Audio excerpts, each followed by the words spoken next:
Hello, my friend, and welcome to another chapter in the Range Ronin Chronicles Revolver series. Currently, at least at the time of this review, the Smith Wesson lineup of K-frame revolvers consists of 12, 5 .357 Magnums, 3 M22 Magnum, 3 M22 Long Rifle, and 1, the Model 10 in .38 Special. Of these models, 2 are Performance Center specimens. The Performance Center Model 19 carry comp in .357 Magnum and a 3-inch barrel, and the Performance Center Model 19 carry comp with a 2.5-inch barrel.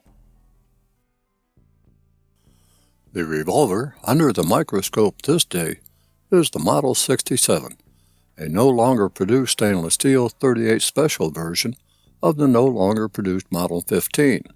So, stay tuned, because I am going to tell you all about it.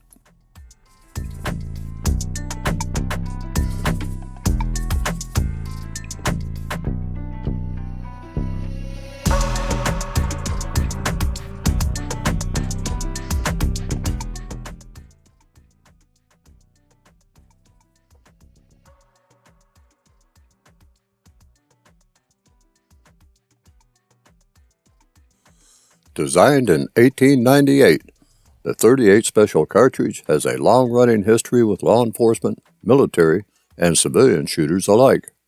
In fact, the law enforcement community used the .38 Special as the standard service cartridge for the majority of the United States police departments from the 1920s to the 1990s. It gradually fell out of favor due to law enforcement agencies moving to semi-automatics and the 9mm cartridge in particular. The history of the .38 Special cartridge is well documented and is well beyond the topic for this day, a Smith & Wesson Model 67, specifically designed for the cartridge. K-frame revolvers were introduced in 1899. This example of a K-frame revolver, the Model 67, was manufactured in 1972, according to a serial number search. The Model 67 was, essentially, the same as the Model 66, but in .38 Special chambering rather than .357 Magnum, and aside from the chambering, shares many of the same attributes of the Model 66. In actuality, however, the Model 67 is a stainless steel version of the Model 15, initially known as the Smith & Wesson K38 Combat Masterpiece, before it became simply the Model 15. But before I get into the features of the Model 67, and in getting too far off track, let's take a look at the basic specifications.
As was mentioned in the introduction, the Model 67 is a stainless steel version of the Model 15, initially known as the Smith & Wesson K38 Combat Masterpiece, before it became simply the Model 15.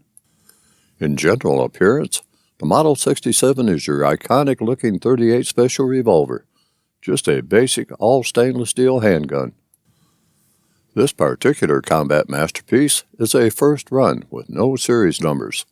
As previously mentioned, this revolver was manufactured in 1972. The highly crowned opening at the front of the barrel tells you what end the bullet escapes from, while atop the barrel, on a dominant pedestal, sits the nicely serrated for glare-cutting front sight. front sight is not pinned and, therefore, not replaceable. Originally, with no insert of any type, somebody took it upon themselves to paint the front sight red, so as what to aim with when deciding where the bullet should strike on the target. The left side of the 4-inch barrel has the markings of the manufacturer, while beneath the barrel you will find it void of an underlug, or shroud, of any type, full or partial, in which to protect the cylinder ejection rod, that locks into a spring-loaded locking pin beneath the barrel, one of 3 cylinder locking points. The underlug became available with the Model 19, which is chambered in .357 Magnum, but still of the same frame size, a K-frame, medium size, as the Model 67. The right side of the barrel displays the cartridge size, 38 Special. The barrel tapers up into the frame where it is pinned into place.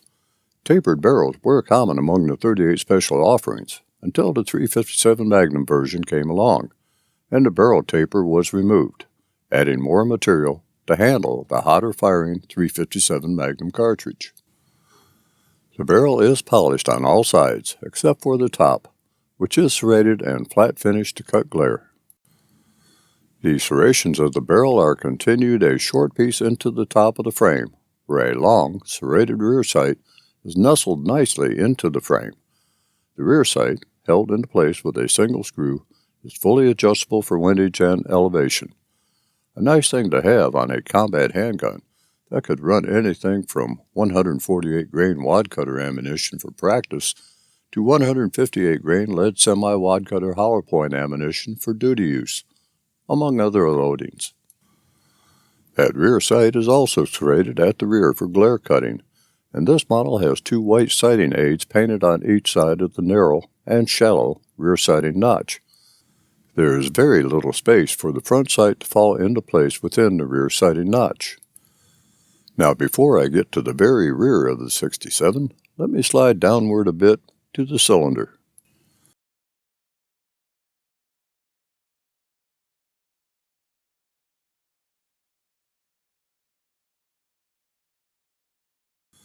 The cylinder, which rotates left as all Smith Wesson revolvers do, has 6 chambers that house 38 Special only cartridges. The chambers are not chamfered to make chambering a cartridge easier, nor are they inset so that the base of the cartridge is even with the base of the cylinder. The ratchet star is beefy in construction, and when pushed to the rear by the ejector rod, does a fine job of shedding the chambers of cartridges, fired or not. The cylinder locks up at 3 points: the cylinder rod, the cylinder lock, and the cylinder lug. The cylinder release, a nicely serrated unit, operates as Smith & Wesson cylinder releases are supposed to work, by pushing forward to release the cylinder, which then falls outward to the left. You will no doubt notice the lack of a key locking feature above the cylinder release, which makes this revolver highly desirable to most who despise the Hillary hole key lock safety. You may also notice that there are no markings on the left side of the frame. The serial number and model number is within the crane unit. There are no markings that tell you to read the instructions before firing or any of that nonsense. On the right side of the frame, just below the cylinder, is the source of manufacturer information. Otherwise, the right side of the frame is devoid of markings, to include the Smith & Wesson logo. Just below the cylinder, enveloped in a nicely formed and finished trigger guard, is a nicely shaped and formed trigger shoe that nicely engages the trigger finger and provides serrations with which hold the trigger finger in place when resting on the trigger that, as you know, should only be done when the operator is ready to fire. Am I overusing the word nicely? The trigger is, of course, of the double-action, single-action type. Double-action trigger pull weight is 9 pounds, 8.3 ounces with a 5-pull average, while the single-action trigger pull weight is 1 pound, 0.4 ounces with a 5-pull average. That is a very nice trigger.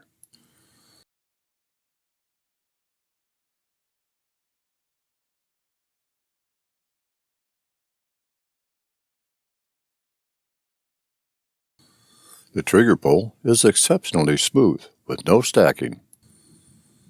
The staging point, the point to just where the hammer is ready to be released, is not as easily found as with later revolvers, like my 686. But if you know these revolvers, the staging point is sensed rather than felt. These revolvers were not meant to be staged.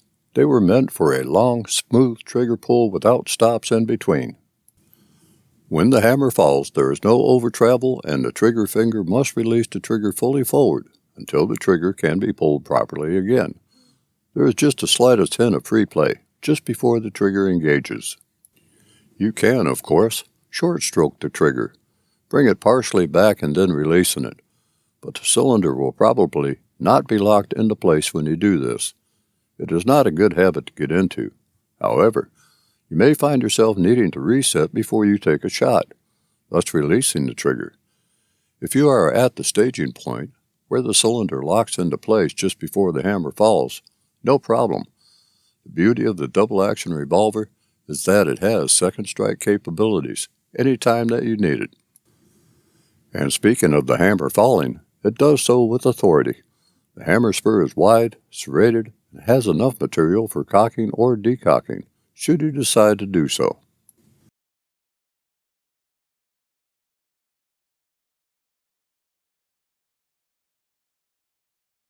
Let me mention briefly the decocking procedure with a double-action revolver that is in single-action mode. First of all, I would advise against using the cowboy method of decocking, using the thumb of the shooting hand while pulling the trigger. Let's do it a safer way. There may be an occasion where you need to decock the double-action revolver while it is still in condition 2, which means that the hammer is cocked over a live cartridge when it is in single-action mode. First, immediately take your finger off of the trigger. If you are shooting with one hand, bring the support hand up to the revolver as you would when firing two-handed. If you are shooting two-handed, the support hand is already in a position to assist in safely decocking the revolver. Place the thumb of the support hand over the strong hand, as you would with a thumb-over grip. This also keeps the support hand away from the flash cap. Point the gun in a safe direction in case something does go wrong with the decocking procedure. Keep in mind that if the revolver does happen to fire, a round that ricochets can cause serious injury or death. Pull the revolver in fairly close to the body. Position the thumb of the support hand between the frame and the hammer. Position the thumb of the shooting hand on the hammer. Push down slightly to take the hammer tension off of the sear. Control the descent of the hammer with your strong hand thumb while pulling the trigger fully to the rear. While controlling the descent of the hammer, slowly remove the left-hand thumb from between the hammer and the frame. Then slowly allow the hammer to come to rest until it stops. Release the trigger fully. The revolver is now in double-action mode. This also places the revolver in a low-ready attitude, and it is ready for action should it be needed. The revolver is also ready to be holstered, if desired. This is the way that I decock a double-action revolver that is in single-action mode. You may have a different method, and that is okay. Just do it safely. Now that you know how to safely decock a double-action revolver, let's take this Model 67 combat masterpiece to the range and safely shoot some rounds through it.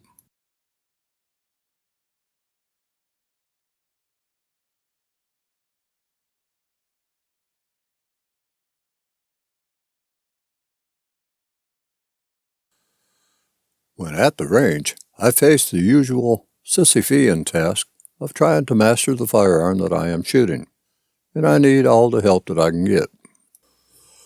Some claim that mastering a double-action revolver is much harder than mastering a pistol. I tend to disagree with that. Both take an enormous amount of training to master.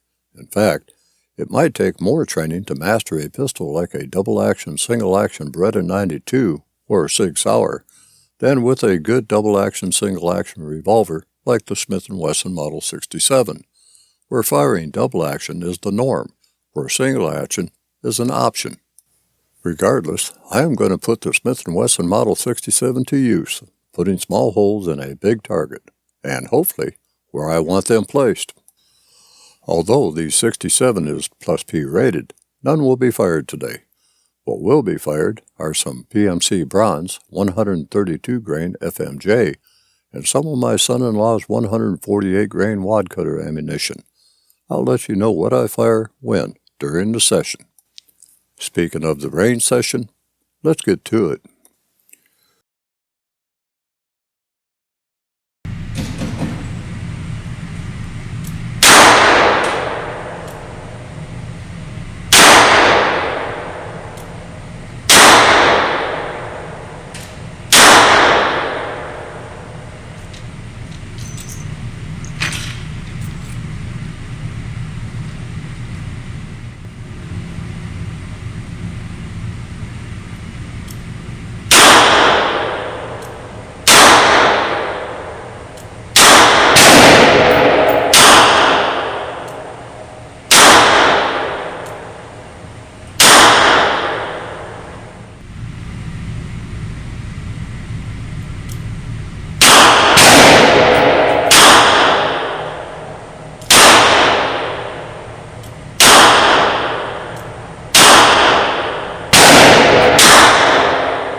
Due to the weight of the Smith & Wesson Model 67, I was expecting a soft-shooting revolver, with the ammunition being fired through it, and I was correct. The rear sight had been adjusted to my son-in-law's eyes. I just had to make corrections in my aiming for my eyes. The Model 67 ran without flaw. No FTFs, FTEs, flying brass, stovepiping, or any other malady that pistols can present to a shooter. This revolver may be of a day past, but it is still quite capable of providing self or home protection when needed. Aside from what most would consider a lack of capacity, 6 rounds that reside in these chambers would probably be enough to take care of most situations.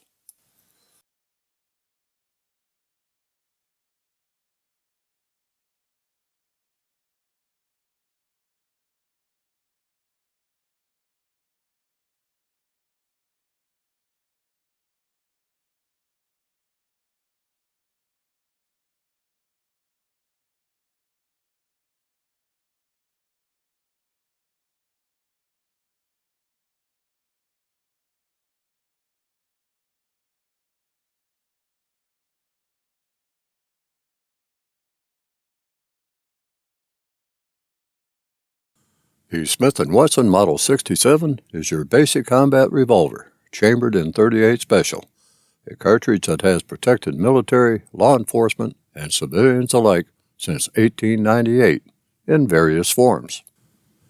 As was mentioned in the opener, the Model 67 was, essentially, the same as the Model 66 that I reviewed on a previous occasion, but in .38 Special chambering rather than .357 Magnum, and aside from chambering, shares many of the same attributes of the Model 66. I am fortunate enough to review a fine example of the Model 67, and it is a pleasure to shoot with standard .38 Special loadings. These older revolvers, while not as fancy-dancy as newer makes and models, can still send the mail when needed. I really like the Model 67. It's a wonderful example of a 4-inch barreled .38 Special revolver. It would make a great range gun, kit gun, target gun, or for small game hunting, where good sights are needed. If you are considering a gun for self-protection, it'll work well, and it is even rated for +P ammunition, although I reserved the right not to shoot +P ammunition through this old warhorse. I have newer revolvers that will do that just fine. Well, my friends, it is time to put this old working man's revolver to bed. Both me and the Smith & Wesson Model 67 need a rest, thus ending another chapter in the Range Ronin Chronicle Revolver series. I hope that you enjoyed it and will return for my other gun and gear reviews. Until it is time for you to return to the channel and share another story with me, be vigilant, be armed, and be safe out there.